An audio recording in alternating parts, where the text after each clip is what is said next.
When it comes to the software curbs, not a lot of details at this point, and we don't really know how serious this effort is. And when Treasury Secretary Scott Bessent is floating this idea that this is going to involve G7 nations as well, we don't really know what kind of traction there is already to begin with. But I think it's really the idea of presenting, what kind of leverage Washington has at this point in time. Rare earth is #1 leverage, perhaps, that China has, and the whole world understands that. So I think over the last days and weeks, Washington thought really hard about, okay, what can we do to counter that before we actually sit down on the sidelines of APEC summit, and this might be the result of that.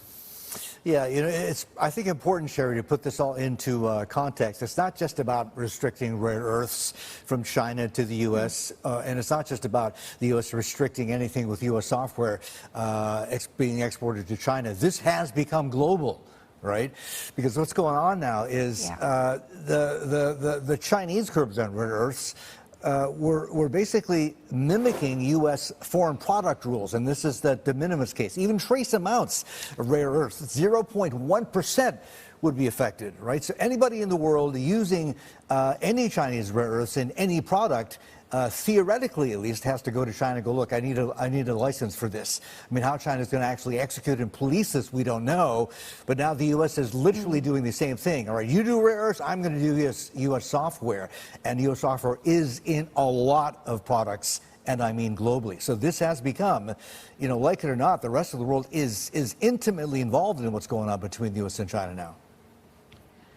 I mean, no doubt about that, right? And I think I said a couple of days ago that the global supply chain is confused because of what's going on between the U.S. and China on rare earth situation. And we actually heard from the trade delegation of South Korea giving some comments right before they flew out to Washington, talking about how they lodged a complaint to China when it comes to the recent rare earth controls, because it is impacting countries like South Korea as well. So it's not just about attacking or presenting a leverage against the U.S. and China, but it's really about involving all these ally countries or countries that have interest in this relationship as well. But I think at least there is a meeting.